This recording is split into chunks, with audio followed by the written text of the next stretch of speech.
but that's where we're at. Joe, can you hear me? Joe, is the sound coming through okay? Yeah, sorry. I got a thumbs up from somebody. Okay, awesome. Yeah, so Joe wanted me to show you guys our website so you guys can start using it. It's a free website to use, or at least most of it's free. You can type in an address in the address bar and then pull up a property.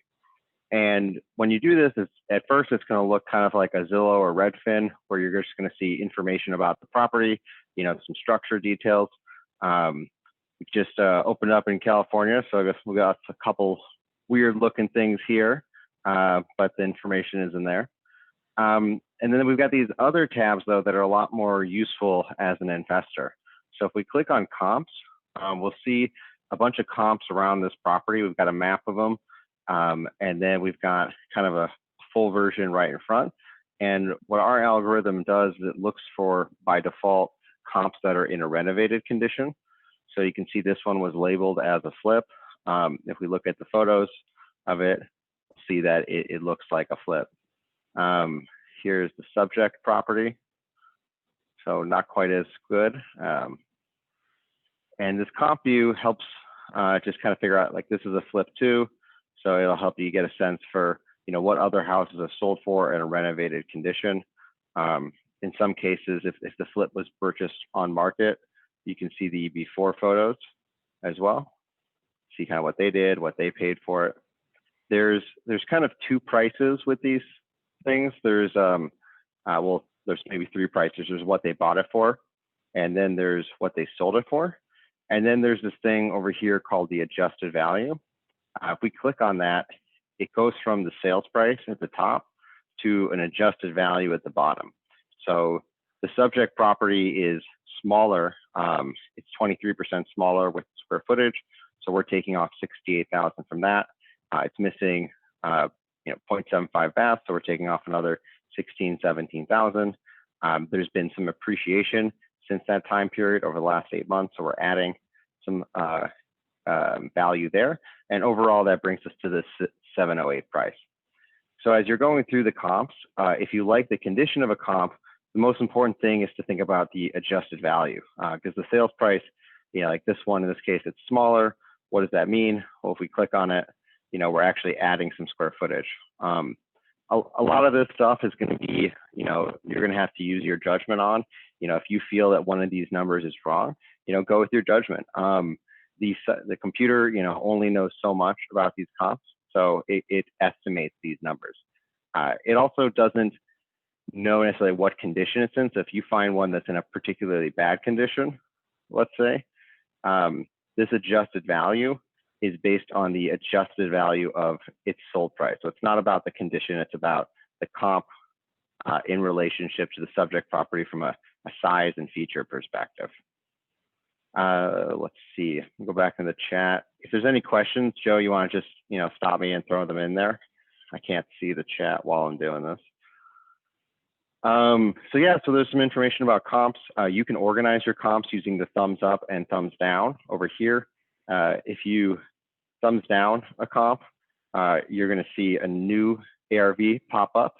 So in this case, this is called a custom ARV. So the Pellego ARV is the one you start with. And then the custom ARV is based on the comp that you select with the adjusted value, or you can just type in another number. So if you think it's worth 800, you can type that in and you can keep track of your number at the top. You can also edit the search. So you can edit any of this information to create a new comp search, to expand your comp search. You can see what's currently included there and what's not. Yeah. So that's about the comps.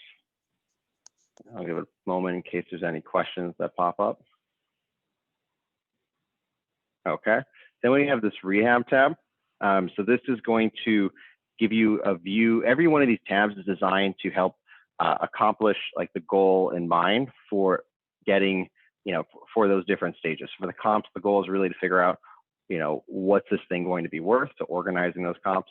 On the rehab, it organizes the photos so that you can kind of see all of them. And then there's this guide here in the middle. So the guides are just estimates based on the size of the property and then different amounts of work. So we don't know if it needs a heavy rehab or a light rehab. That's up to you. So the system, I think, started us at a light rehab here. And if we look through this, like, it probably needs a lot more than a light rehab. So when we click on these other numbers, we can kind of get a sense of how much this might cost. Keep in mind, this is a pretty small property if some of these numbers seem small. And so you might think, okay, I'm looking at this range, maybe this range. I think maybe it's going to be 70,000. And then you can just keep track of that. On the flip tab, it's going to kind of combine both of those numbers. So you can just edit the after repair value here, as well as your rehab costs here. But you can also edit all of your other assumptions. So for instance, if you change your carrying time to, let's say, 3 months from 6 months, this number over here with the carrying cost is going to change. So I'll change that back to 6 so you can get a sense of it. And that changes. Same with your financing assumptions. So if we open up these carrying costs, we can see we've got 26,000 in interest. So if we were going to have, let's say, a 12% loan, we can see that number went up. And this other one, this 2,800, that's based on our rehab. So maybe the reality might be closer to, we have a 12% here, and maybe we have, you know, a 8% or 9% here, and we can adjust those numbers. It's also points. The points, if I change this, it's not going to change anything here. What it does is it changes it in my buying costs. So over here, we've got origination fee. And if I change it to 2%, now it's twice as much. I can finance the interest. I can finance the points. That's going to adjust my costs and my carrying costs. And I can kind of customize this to my numbers. I can save it too anytime so I don't lose my work. And I can also, after I've changed all my assumptions, I can input a profit. So let's say I want to make 40,000 on it. I can put in 40,000. It's going to have a bit of a rounding thing that it does. You can type it in again. It sometimes gets closer. We just haven't dealt with that yet, but it gets you a couple, you know, pretty close. So that works. And what that does is it adjusts your purchase price accordingly. So this number and this number are kind of inversely related. So if this was 0, this is going to go up about 40,000. If it's 40,000, it's going to go down about 40,000. Oh, there's a thing that popped up. It's a chat. Can we export the analysis into a report? So this is one of the not free features, but yes. So if you save your assumptions, like so, I can click export analysis, and there's spreadsheet and PDF. I recommend the spreadsheet because, well, I'll show you in a moment. So this creates a link. I paste that link into my URL, and it creates a spreadsheet format. Let me move this to the side. And the spreadsheet has these tabs as well. So there's comps here. And so we can see the comps and the adjustments. And because it's a spreadsheet, we can change this number to anything we want. We can even add, you know, a random number here too. So we can really go to town on our comps. There's 5 comps here that we have selected. So it looks like we have 5 showing up. So we might want to clean that off like so.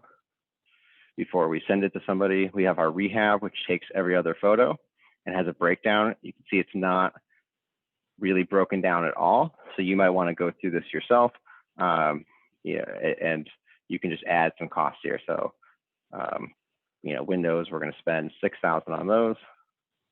And then we're going to spend, you know, doors and trim, we'll spend 4,000. So we can break it down like this. And the costs are tracked a little bit. We also have a best case, worst case, and expected case here. So a little bit more you can do in the spreadsheet. And then the coolest part, I think, is that if we switch from landscape to portrait when we print it, I zoom out, you'll see it fits kind of like a regular printout page. So we can go to the workbook. And now we've got kind of like a full printout that we can send somebody. So if we want to just send somebody the comps or send somebody our scope of work or the numbers, we can also print off just one of those. Let's see, a couple more questions.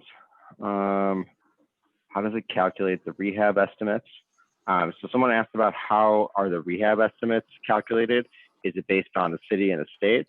So everything is kind of based on Washington right now because we're pretty new to these other markets.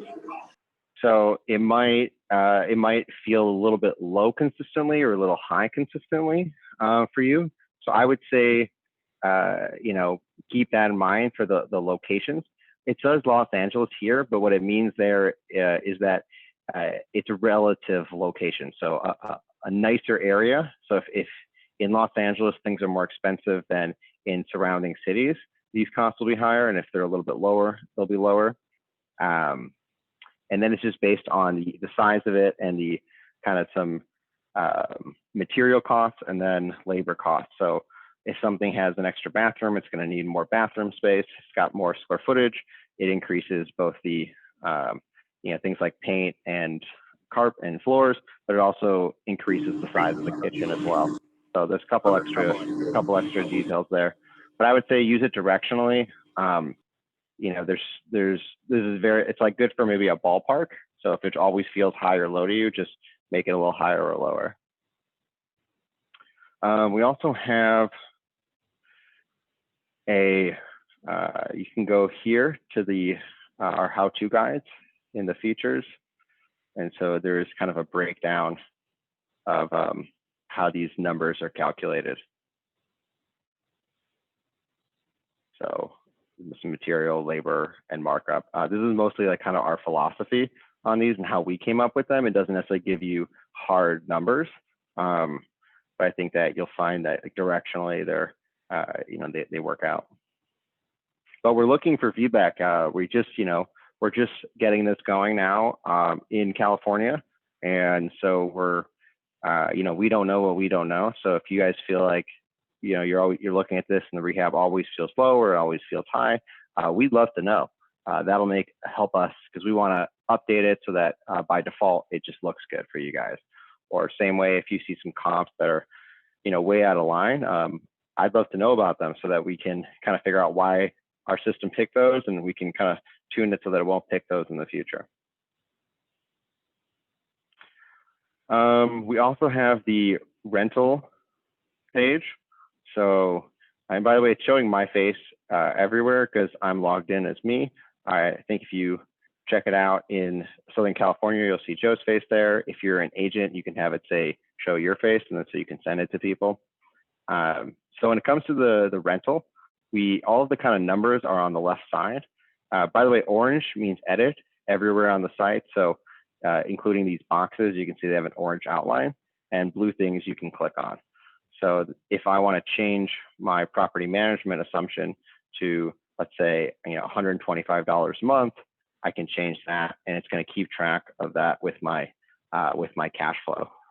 So same with vacancy, I can change my vacancy budget. Maybe I'm increasing this for coronavirus, and my maintenance budget. I've got I fixed it up already, so maybe that number will go down. So I can play with those numbers. I can save that. It'll auto save for me after the first time. Then I've got some long-term assumptions. So how much do I think it'll appreciate? These are very generic numbers that aren't based on the market. So you might go, oh, actually, we're already up like 10% this year. So you could do that, and you'll see a dramatically different story for it over time. So that's almost too extreme for us right now. Let's just go with 5%. And then we can figure out our rent cost and increase. So maybe right now it's 0%. And so we're going to have a total flat cash flow appreciation. But let's say it's 3%.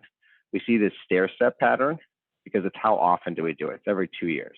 Maybe we make it every 3 years. Let's make a bigger change, 5 years. And we can see these stairs become wider. So if we change it every year, we're really maximizing that rental potential out of it, which of course is not super realistic. Always, we can change this, let's say 15 years. We can see how that affects things so we can see, oh, our equity is really where all the growth is under these assumptions, because we're not really increasing our rent that much. And even when we are, most of the value is in the equity here based on these assumptions. We also have some mortgage assumptions. So let's say we had a 15-year and this was 30 years. We can see that there's a giant cost drop on the 15th year, and that our profit just goes, like the cash flow portion of our profit, instead of losing money anymore, we're actually making money there. One last feature on here is and again, guys, stop me anytime. I'm kind of just listing off the features here, but maybe no questions is good. So we also have this thing, the BRRRR, which is the acronym for buy, rehab, refinance, and rent out, or rent and refinance.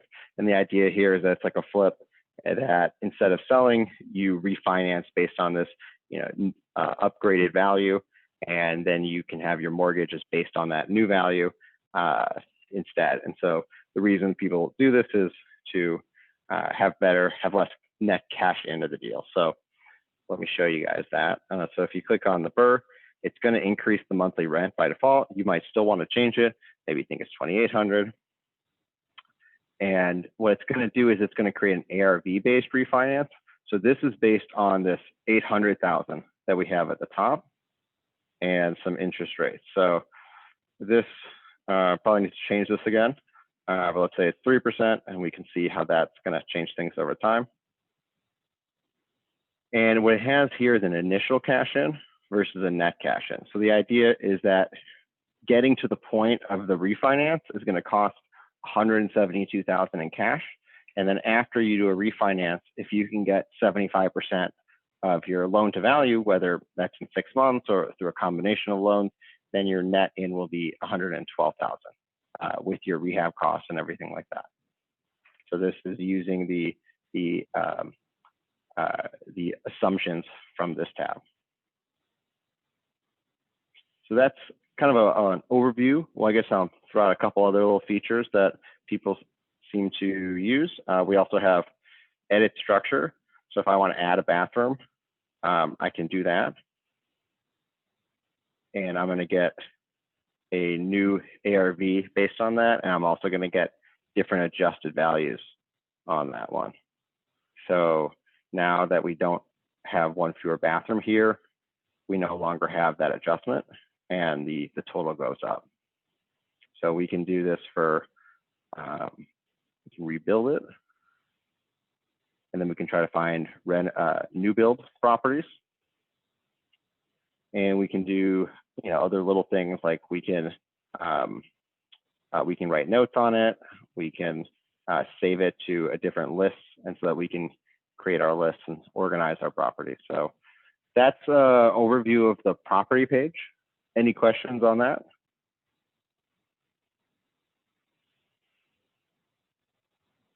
Okay.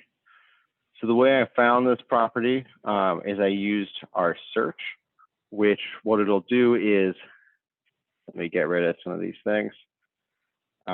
So right now, we can see if I get rid of all these filters, this is just houses. So I've got, this is all of California. So we've got quite a lot of houses for sale in California. I'll add Los Angeles and Orange County. And I put in a max price here of 800,000. There was 0 there. So now we're down to 1,500. And I've got houses selected. And here I put a -5% filter. And the reason I like the -5% is because Pellego's ARV is not going to be perfect. Its rehab might be too low or too high. So there could be a lot of things off. So this gives you a broader look at it. So you can see something like this was the property we picked. It was a -2%. In reality, it was worse than that because maybe the rehab was lower on it. But this works in reverse too. So if you see something has recently had, let's say, a price decrease here, maybe this one's open to a further price decrease. Same with this price decrease or something. So we could bring it from, what looks like a marginal deal, like this short sale. Maybe it's not approved yet and we can get it lower. So this 2% could, become 10% if we get our price in, or if we think that the after repair value will be higher than Pellego's number. So this is very much a starting point. So I like to have the -5. And I think like 200 or 300 is maybe an okay number to go after to look at properties. But you can narrow this down quite a lot. This is a very broad area too. So you can narrow it down and have, if there's too many properties, maybe you make it 0%. If it's not enough properties, you can make it -10%. So I would use the negative number to show you more options. Same for cash flow. Keep in mind, we have a lot of those like vacancy budgets and maintenance budgets and property management budgets. So for this, you might want to put, let's say, -200 or something. So maybe we have -5 and -200. This is like I'm trying to find something maybe has a balance of cash flow and equity upside. Again, the Pellego numbers though are estimates. So I would, if you feel like these, for all we know, our monthly rents are way off. So that'd be good for us to know too. So the more we can improve it, the better the search experience will be for everybody. So any questions? Joe, it's not quite an hour and a half worth of material, but that kind of covers most of it. So I thought I'd open it up now for questions.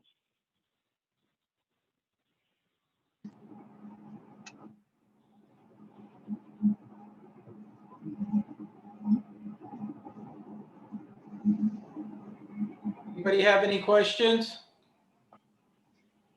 You can unmute or you can throw it in the chat, whichever you like.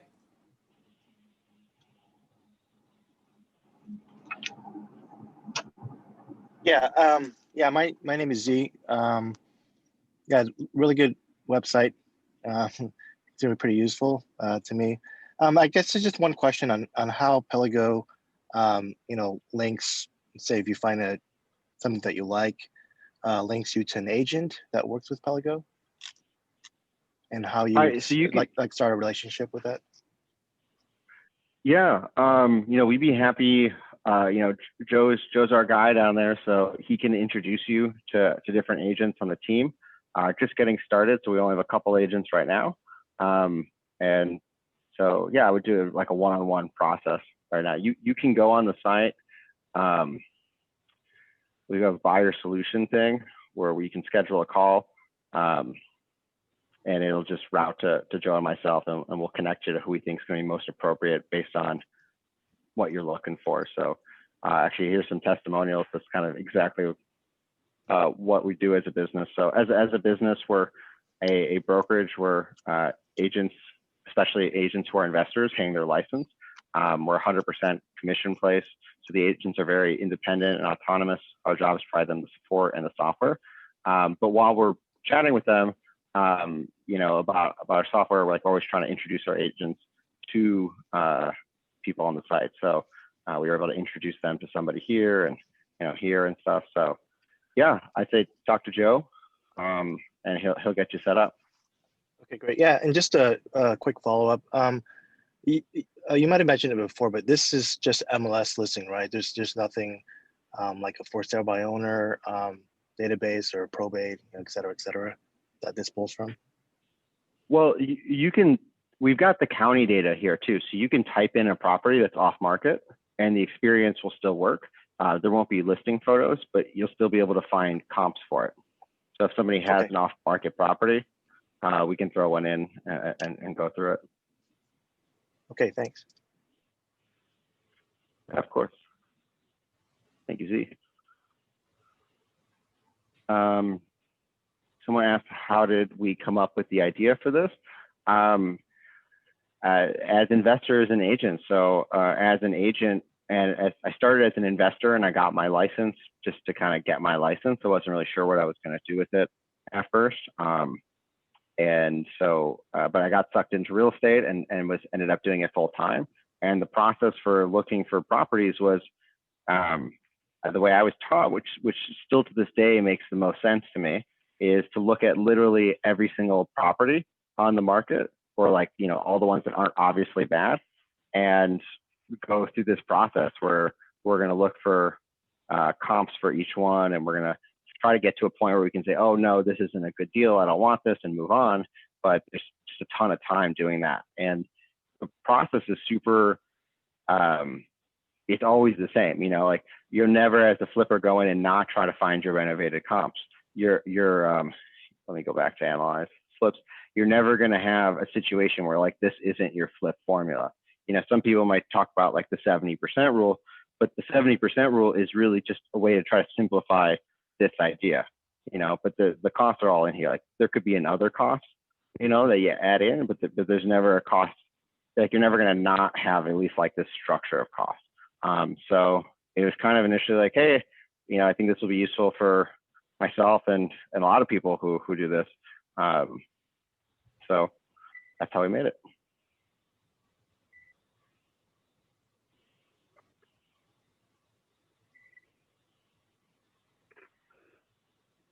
All right. Let me know if you guys have any other questions. We have a website. It's got a lot of details on it. As I mentioned, we have the features section.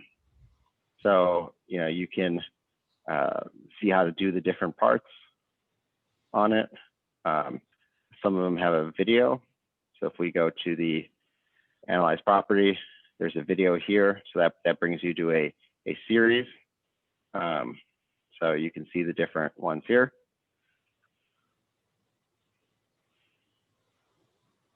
And yeah, if you guys ever want to reach out, you can, there's a lot of ways to reach out. First, you can create a free account. We've got these upgraded plans here for buyers and agents. So if you're looking for a different place to hang your license to get 100% commission and kind of be surrounded by more of an investor culture, give us a call. Or if you're looking to work with some investor agents, I'm happy to introduce you to the ones we think are most appropriate for you. This will also work for multifamily rentals, although not in the LA market right now. We should have that in a few weeks, say by the end of the year at the latest, but I think we'll have it just in a few weeks.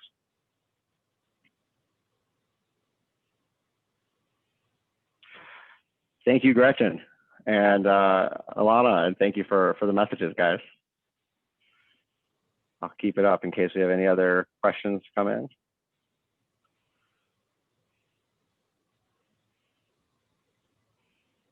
And if you guys can always chat with us in this chat box, we got a couple of folks on our team here that you can reach through this.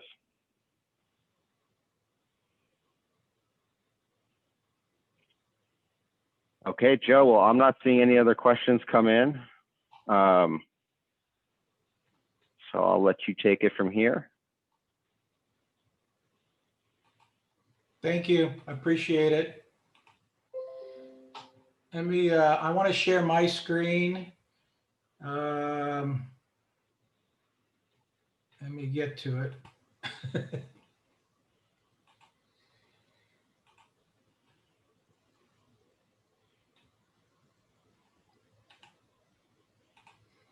Okay, everybody see my screen? Yes? I know Yes, you're all yes. on mute. Yep. I can't hear you, but anyway. Yep. I just wanted to run you by one of our latest flips that we just closed on Friday.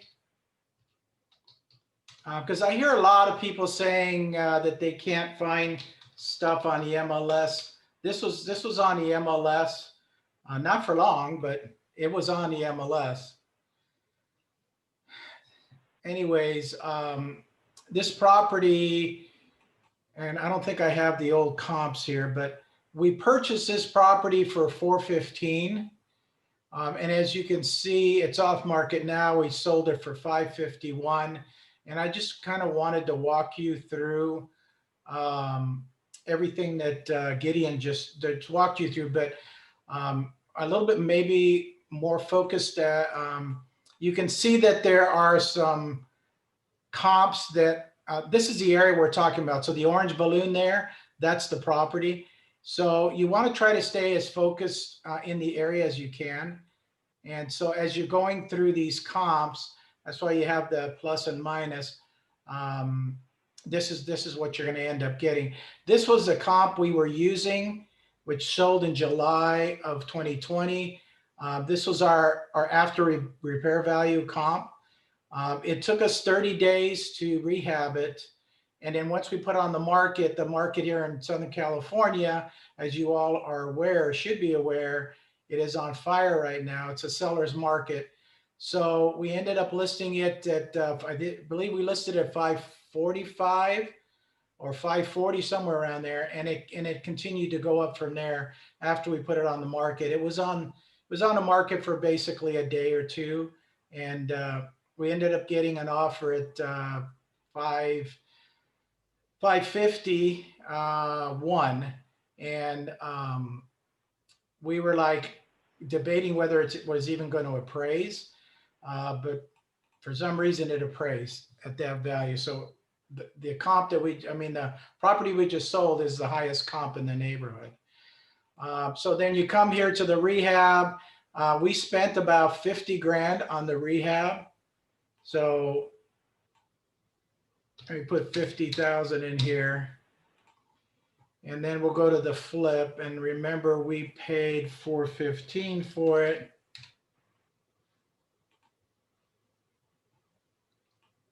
At the time we thought 525. So I'm going to just put that in there for right now.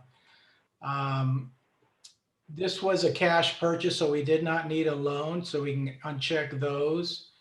And buying costs at the end of the day and selling costs.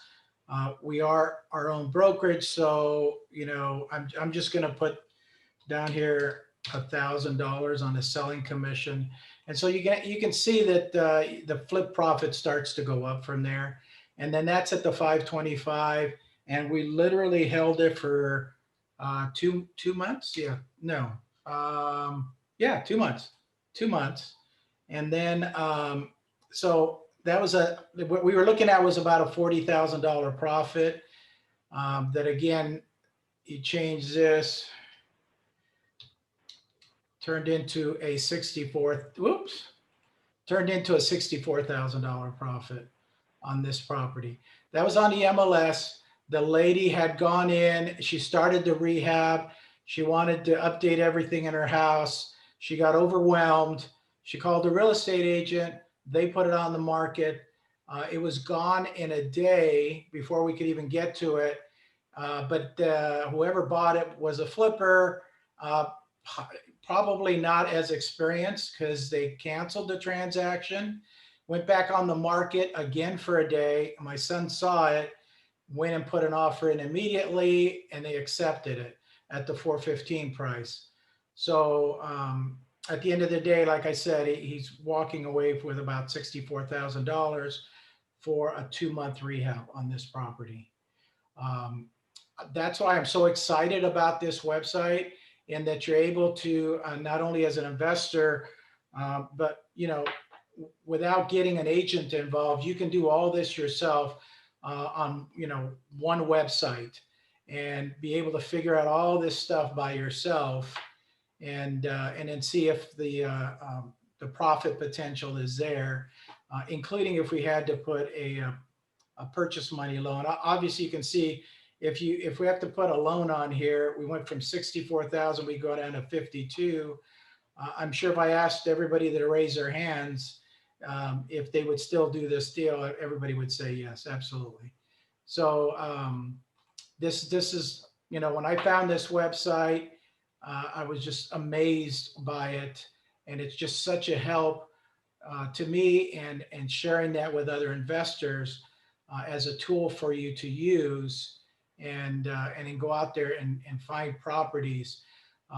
The way that I've been finding properties is literally because I have MLS access, and I'll put keyword searches in my properties. So my keyword searches could be minimal flip, minimal rehab, extensive rehab. Those are the type of words that I put into my searches, and then it pops up. So if an agent doesn't necessarily put those words in there, it'll never show up on my search. This one, like Gideon showed you, is 100 times better, because you can put in the -5 and just search the whole county, and just literally go through all the properties and start to figure out whether that is going to be a potential flip profit there or not. So it gives you a lot more opportunities to look for properties that are on the market. This is also a great tool when the property's off market. And off market, I'm assuming you know what I'm talking about. It's like if you get a property from a wholesaler, that's what I would consider off market. And you literally just pop the address in here and just go through the same thing that Gideon showed you and I just showed you. And you can determine whether there's going to be a profit potential there or not. You don't have to rely on the wholesaler to give you the comps because they're literally right here. And this comes directly from our MLS. So these are current and up to date. And what I like about this is it also has the ability to look for the flip properties. And I'm sure there's some. Yeah, in this one, it looks like there weren't flips, at least in the narrow search that it's starting us with there. Yeah, so maybe if we edit the search, we'll see flips. But yeah, normally you can click that button if there are flips. Yeah, yeah, and I'm sure there's some secret formula in the back end how to figure that out. But yeah, this one, that almost looks like a flip to me. But it may have been that they owned it and then decided to sell it after a while. And in this market, people are looking for property, just like you're looking at here. They're looking for stuff that's already fixed up. And so, people know that. The agents tell them that. Here's another one that, hey, best you fix up your property before you sell it. You're going to get way more value for it. So that's what they do. And here's another one that is probably within that range. And this is the one that we use to establish our ARV to begin with. And I actually did that before I found this website. And that's how come I like to use this as an example, because it's pretty accurate. It's to me, it's very accurate. And it's something that, I wanted to share with everybody. Hey, Joe, before you move off that page, somebody while you were showing that asked about the assumption of the initial ARV of 525. So I just wanted to make a note that the sales price on that comp is 525, but the adjusted value, if you want to click out of there, the adjusted value to the left, yep, is 544 there. So he went with the 545 list price. So probably pretty spot on for that one. So I would go with the adjusted value, guys, instead of the sales price as your main number that you're looking at, since the properties are going to have slight physical differences. And then that should kind of resolve the percentage of ARV. But I think part of what we're trying to do here is that is we can get rid of the 70% rule, because it's really just an estimation that kind of cuts both ways. It's if we include the rehab in there, depending on the amount of rehab, maybe the absolute number will feel really high or very low. So for a very low priced home, we might want more than 70%. And, for most properties, we probably would be very happy with 75%.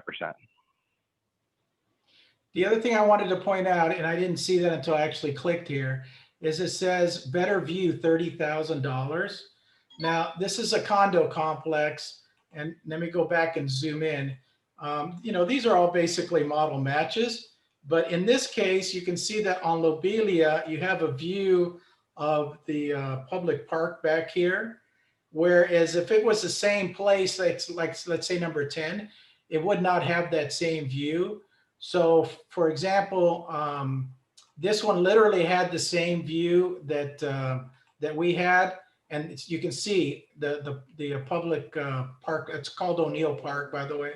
And you can see that that's the view. So obviously, if you're going to buy this one, you're going to pay a little bit more for the view.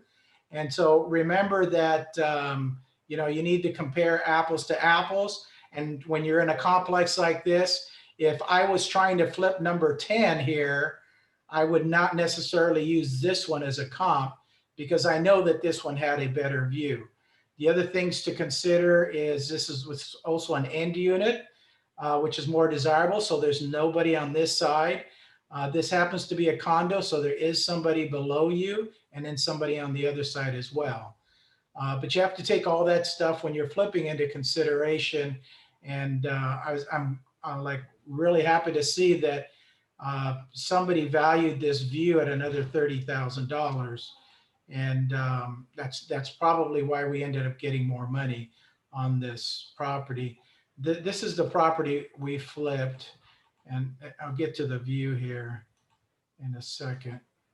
So you can see the view out the back there.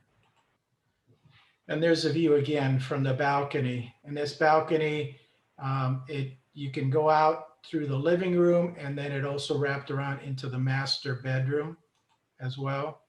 I get to that picture. So it's a very nice unit. It's 2 bedrooms. Here's the master bedroom, and it's got a double door going out to the balcony. And this is the view that you wake up to every morning. So there's a lot of value that was added with that view.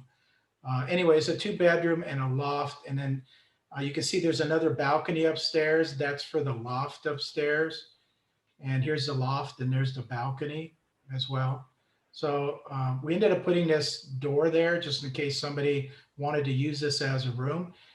Legally, it's not a room. We would have to add a closet. It's got everything else. It's got the size. It's got a door or a window. All we needed to do was put a closet over here, and it would be considered a room. But we decided to leave it like that because everybody else was selling them just like that. So, you know, that would have been another probably couple grand to add a closet on there. But if you don't have to spend that money, then don't spend it. Any questions on that flip?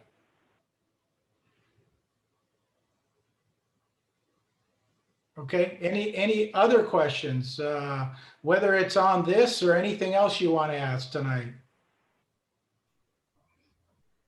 Hey, Joe, this is Sam. Can you hear me okay? Yeah.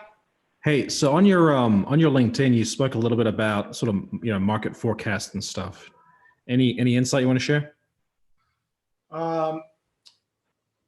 We haven't seen a lot of it yet. I've got, well, I don't. My son-in-law has 10 people that are literally cold calling, and they're making some headway. The reason we started early, because if you've ever done any type of cold calling, it's something that you like have to work your way through several calls, as many as possible to learn what people are asking and what the responses are going to be. So that's why at this point, that's what they're doing. They're gearing up. And we've been doing that for a little over a month now. And we're seeing some leads coming in and stuff, but nothing, tremendous as far as we're going to jump on it right away.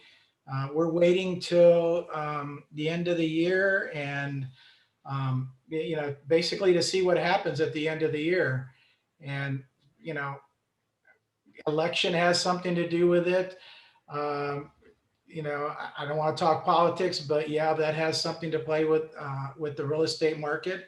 And we'll see at the end of the year, once forbearance is done, if you don't have a job, what are your options? And it's not like it was 10 years ago. These people put 20% down. Here in California, I think last year we went up like 8 or 9% inflation, housing inflation. I know Orange County, the median price right now is 700,000, which is to me is crazy, but that's what we're back up to. But if they don't have a job and they can't make their mortgage payment, then they have to start selling their homes. So there may be some more homes on the market, whether it's just a standard sale. If human nature plays any part of it, which it will, there's people that are going to say, well, I'm just going to wait till the last minute.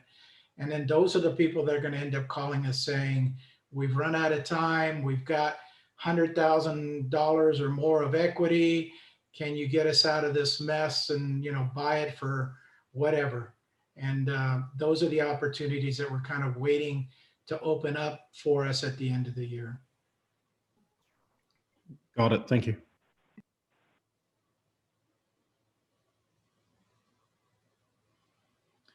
Any other questions? Well, you guys were really talkative tonight. Normally I have lots of questions, but I didn't hear anybody. Are you mainly targeting pre-foreclosures, Joe? Your list. No, no. We're doing pre-foreclosures, but everybody's doing that. So we're doing absentee owners. Um, we're actually we pulled a list the other day of tax delinquent properties, and it's not what you think. We're not going after the tax delinquent part. We're going after them because they haven't paid their property taxes in a year or so. So we know that, you know, they're on their way to being in trouble. So we pulled a list like that the other day and started a call. And again, absentee owners, whether they're in state or out of state, we're targeting them as well. Do you ever offer creative financing, or are you just looking for the flips? We ask for creative financing, yes. I think that's something that if you're an investor, you should always ask for. All they can do is say no, but what happens if they say yes? Yeah, absolutely. We always ask for that.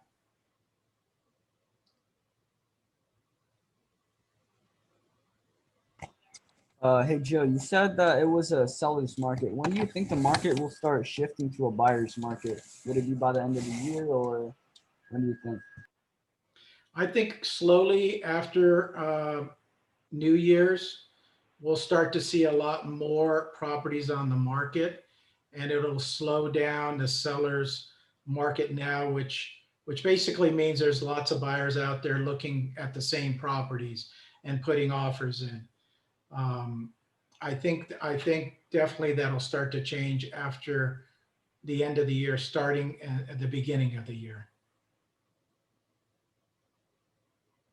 And then who knows, again, politics, who knows, you know, if they start to put programs in place that, you know, we're going to extend forbearance or whatever, that's going to just slow everything back down again. We're going to, you know, stay in a seller's market. So it really, I mean, my crystal ball says wait till the end of the year.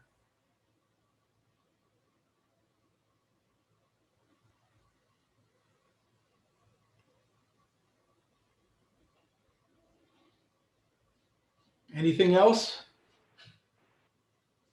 No? Anybody have a property they want to talk about?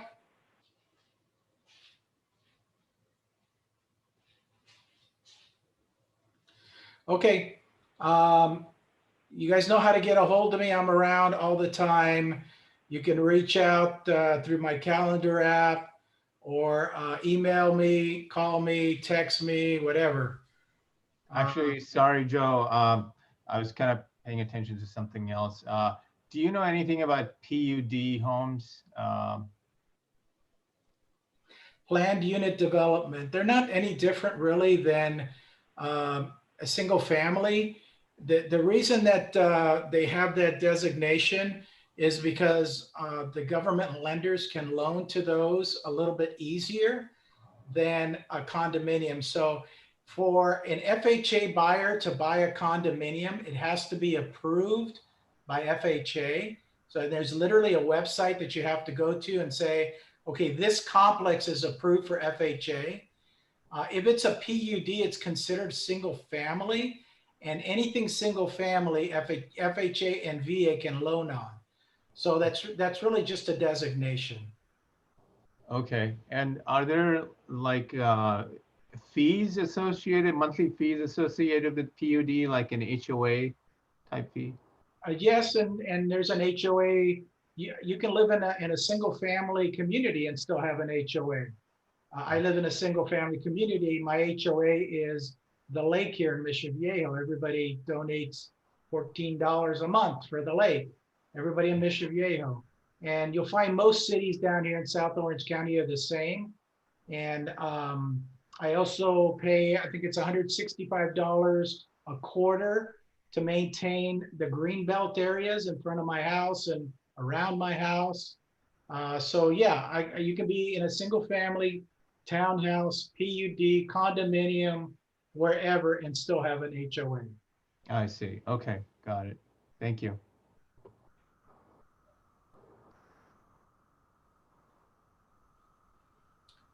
Anybody else?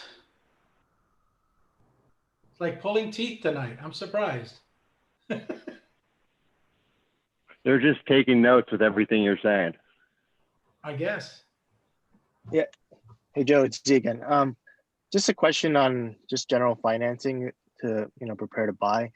In terms of like pulling out HELOCs on investment properties, I guess on current rentals.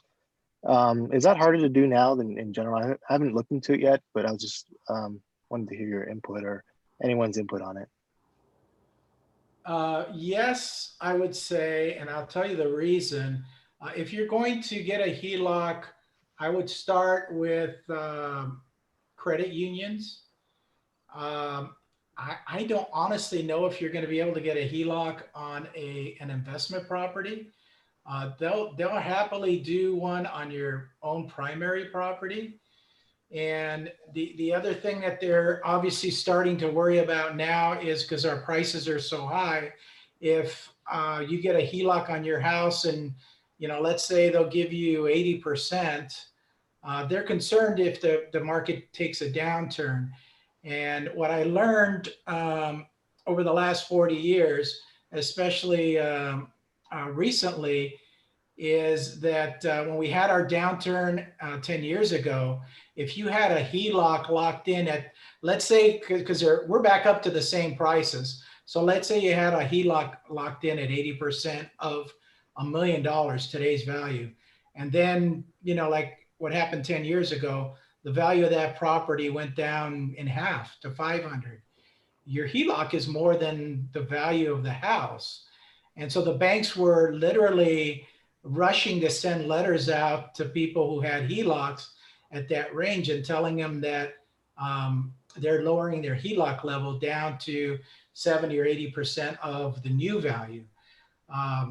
And I was aware of that. So what did I do? I just took all my money out of the HELOC and put it in a separate bank account and just let it sit there. So that didn't affect me. That actually gave me more cash flow to buy properties at the time. So that's something that if you do get one, it's probably going to be your primary residence and not investment properties.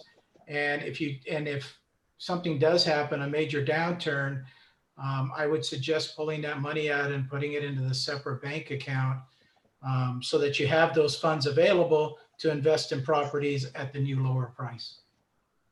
Okay, thanks. Yeah, that's a good actionable tip. I guess I'll follow up is I guess just doing like a regular refinance on an investment property. I looked at maybe like 4 months ago, and I haven't looked now, but is it still like expensive or not expensive, but like relatively costly versus before, COVID? Yeah, and then like, is it like less? Is it still as restrictive? I was seeing like 50%, basically LTV For a when I was refi? looking before. Yeah, just for refi on like an investment property, like a current investment property. Oh, okay, yeah, for investment property, again, the banks are concerned with where the prices are at right now, and so they need to take that into account.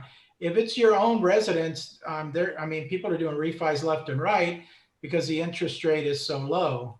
So, they're literally just, they're inundated with refis right now. That's really kind of what's slowing down the market, because it may take 12 to 15 days to get an appraiser out, where it used to take like 3 or 4 days because of so many refis going on. Yeah, anything that you do investment related is going to be more expensive, including getting a loan. It's always been like that. So if the interest rates are at 2%, you're going to end up paying 2.5% to 3% as an investor. And that's just an investor premium that's always been there. Understood. Thank you. Thanks, Joe. Mhm. This is Alana. Have the lending standards started tightening up overall, not just for the HELOCs but and appraisals, but just in general? That are banks requiring more down, or besides just the rate differential?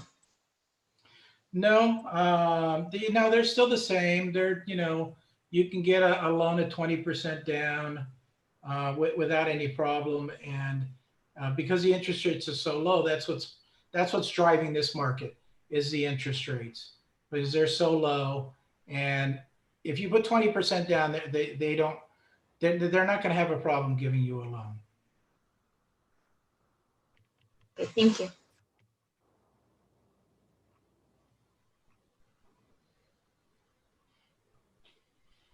Okay. Anything else? Last call. Joe, I'm new to real estate. I'm trying to get into it, trying to see what the market's like, what everything is about. What are some starting tips you would give me? Probably best just to connect with me offline, and I'm happy to get you started. There's a lot of things I would have to talk to you to find out exactly what it is that you're looking to do. And that's a longer discussion that we can do offline. Hey Joe, I have a quick question. I spoke with one of my brokers about actually getting a loan through my LLC or doing financing through my LLC. They were telling me that a lot of people aren't, or a lot of banks aren't doing that. However, they found a program that was where you are the guarantor of the loan. They'll use your LLC. However, it's interest only, and there's a prepayment penalty for the first 3 years. How do you feel about those? Do you think those are effective if you're willing to wait 3 years, or what would be the best recourse for using that type of loan? What's the purpose of getting the loan? Let's say if you wanted to get a multifamily and you were able to put 25% down, and they were I guess they're not as stringent on as opposed to pulling tax and personal income, and you're getting this loan and but you just can't refi out of it like you would if you were to fix it up and maybe want to burr out of it later. You're just locked into it for like 3 years. Do you think that's probably a good avenue to do if you're kind of limited on funds? Yeah, that's fine. I just do your numbers along the way to, make sure that that's what you like at the end of that 3-year period. So, you're talking about getting a loan with your LLC, and I hear that a lot, but I don't maybe understand what the purpose of that is. It's like, if it sounds like if this bank is qualifying you personally, then you're still personally responsible for that loan, whether it's in your LLC or not. So why go through the extra effort of just putting it in the LLC? Because you can get a loan and then close on the property the next day, just deed it into your LLC to get that liability protection. So I guess I'm not really understanding what the business, I guess the business loan is all about. Because do you actually think they're going to give you more money because it's in an LLC? So if I'm buying in the name of like in my business per se, like I use those funds from my business to purchase assets through the business, would that be advantageous or not? That's what I'm trying to figure out in regards. But if I am the guarantor on the loan, I see how you say it doesn't really matter. Right. But Exactly. Like, okay, so let me give you a different example. So I'm flipping a property and I'm going to get a hard money loan on it. Okay. The hard money loan is the guarantee is the property. It's not me. I mean, I could stop making my payment and they can't come after me. Their only recourse is the property. So to me, that's, I mean, not that I'm going to stop paying, but to me, that's what I'm looking for, is that I can buy this property. I can put it in my LLC, and there's no recourse against me personally. It's against the property. Do you understand that? Thank you. Okay.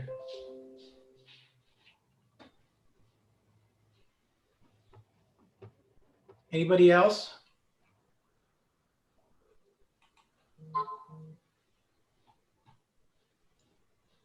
Okay, and Gideon's texting me offline here. Hold on a second. He's got something that you could Oh, say. I was just saying that it might be referring to like a private mortgage where they'll base it on the just the asset price, where if you've got the down payment and everything, they don't really care what your income and credit is.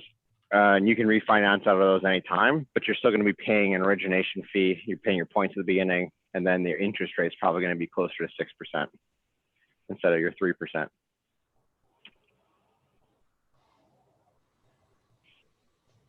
Yeah, I mean, there's lots of creative financing out there from banks and private individuals, and you obviously pay accordingly to their structure.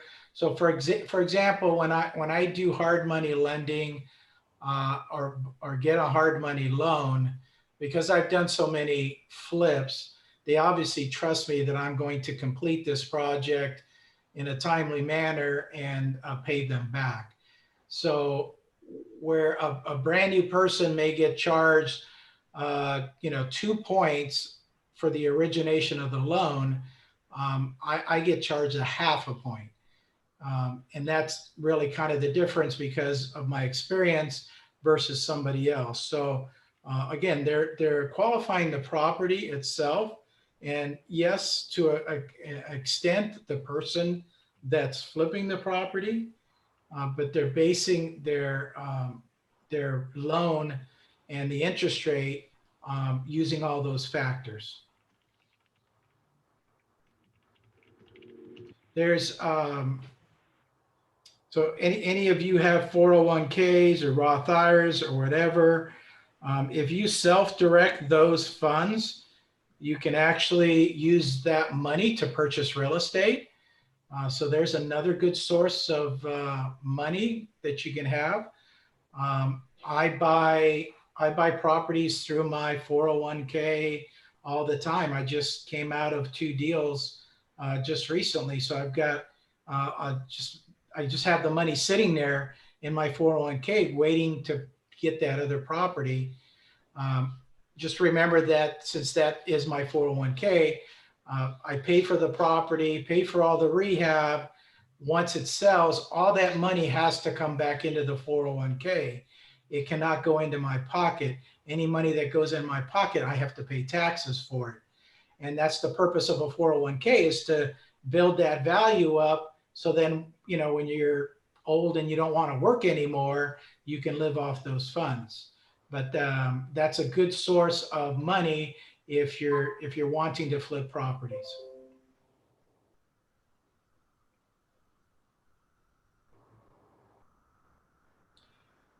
Anybody else? Yes, I have a question. Can you Okay. hear me? Yes. If I don't have a tax return, and if I purchase a property that the rent will pay off the mortgage, do you think I would qualify for the loan? And if I have enough down payment as well, like 25% down payment. You're asking me? Uh-huh. Is that the right question for you? Yes and no, because I've seen it.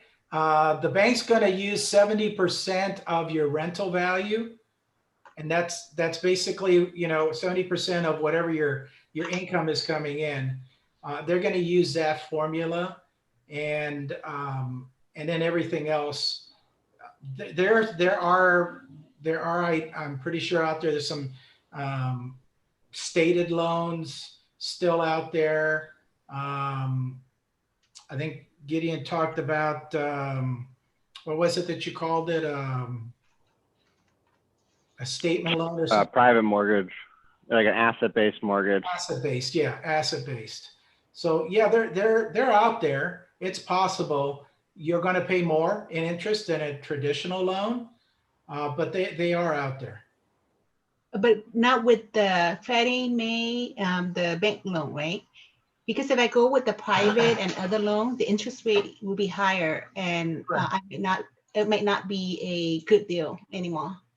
Correct. And what you have to understand about the government loans is you've got, you know, all these boxes that these people there have to check off. They don't like checking off boxes that it's an investor and they don't have, let's say they don't have a job or a W-2 income. People that are self-employed like me, it makes it a lot more difficult for me to get a loan because I am self-employed and I could earn $1 million 1 year, but then the next year I could earn $1. So, you know, they to me, for me, when they ask me to produce income verification for loans, they have me go back as far as 3 years, and you know, it's just a different structure for getting a loan. But your government loans, they're not very user friendly. Let's say they like the 9 to 5 W-2 worker. That's the one that they're going to qualify the easiest and the fastest. If I mean, when I do my qualifying, they have to ask me everything about every property that I own, what the income is, what the loans are, what the HOA is. Excuse me, everything about myself. It takes me a lot longer to get a loan than a normal W-2 employee would take. Oh, but I can still get a loan, but it depends on where I go to, and I need to go to the asset base and private stated income loan lender. I would reach out to a mortgage broker. Mm-hmm. If you need a referral, I've got a couple of them I can send you to. They're going to be the ones that are going to be able to direct you or give you that loan. If you go to Citibank, Chase Bank, Bank of America, they're going to sell you their products. And believe me, they're more stringent than anybody else. They've got what's called overlays. And if this thing doesn't match their overlays, they're not going to give you a loan. Mm-hmm. Mortgage brokers are the ones that are going to be able to give you the most bang for your buck. Okay. All right. Thank you. Mm-hmm.